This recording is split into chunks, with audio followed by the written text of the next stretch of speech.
Our next rouletter, who I'm welcoming to the stage, it's her first time, and I'm very happy that she's joining us today. And she is telling us a story where the train wreck is internal. Please welcome Brooke Lancaster.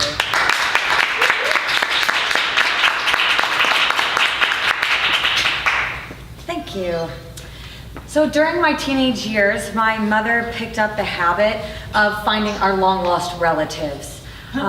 It wouldn't have been an issue except she would then invite herself to stay at their house. So when I was in college, she found a long-lost branch on my father's side that lived in Alaska, and lo and behold, not 2 months later, we were going to spend a week in Alaska with our relatives. The problem is that I suffer from emetitosis, which is a fear. It's an irrational fear of about the act or the possibility of vomiting. Mainly, I have this terrible fear that I'm going to vomit on someone else, and that it's going to be in like a plane or a bus, and I can't get out. So I will have thrown up on them, and they will have to sit next to them for however long that duration is. And now I'm about to fly to Alaska. And there was no way I could do this on my own, so I immediately went to a therapist.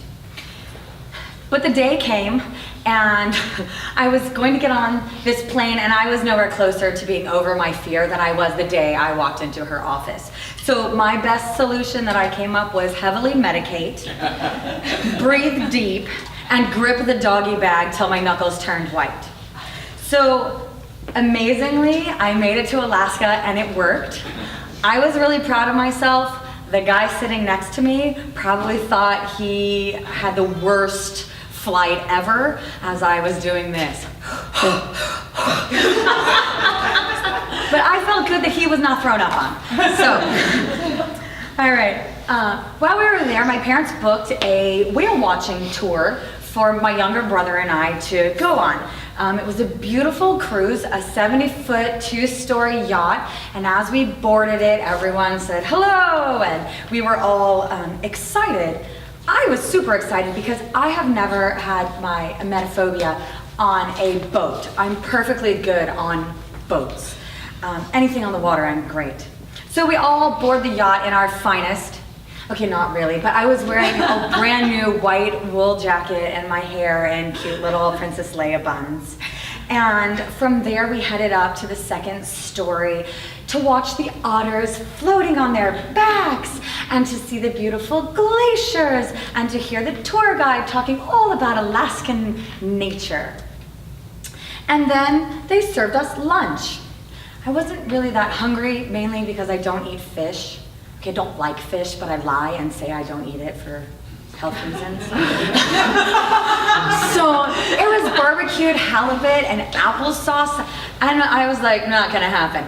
So my brother and I went below deck and we sat down at this awesome table, and we were just kind of sitting there, and then I realized I had this really strange feeling in my stomach, and I wasn't really sure what was going on, and I felt like the boat started rocking, and they had cut the engine, so we were out in these 30-foot swells, and it was like coming down and up. And I was like, not feeling so good.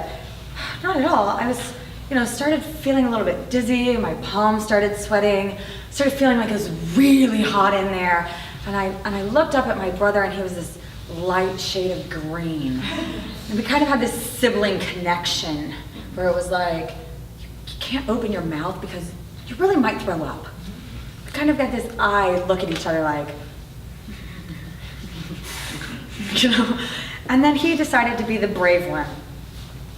And in that unspoken language became spoken as he was like, his head kind of nodded towards the back of the boat like, this is the direction we're going. And I was like, And he goes, 1, 2, 3. And we both jumped up, and without a care for any other passenger, we hurled our bodies towards the back of the boat. And as we were going, he ended up having one brief moment of chivalry. He opened the door for me, and I stepped right out as the boat came crashing down, and all of that swell from the water sprayed all over me. And I looked back, and he was hanging over the boat.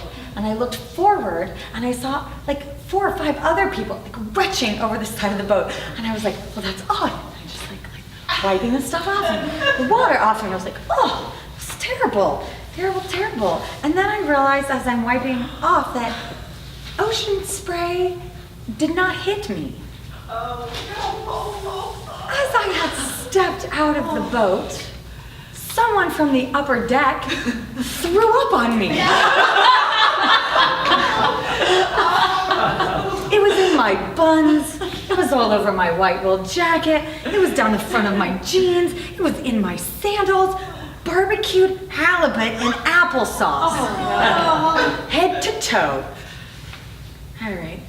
I only had 4 more hours of the 5-hour tour left, so I gripped the pole on the back of the boat and put my bravest face on. When I returned home, I sent my therapist a letter. I said, you know, it was awesome, thank you so much. I'm cured, I really don't need to come back. Someone threw up on me, and I kind of feel like it's okay if I return the favor someday. So everything went on fine for a month, and then I got a letter in the mail from her. And I opened it up, and it read, I'm glad you think you're cured, but you're nowhere close to normal.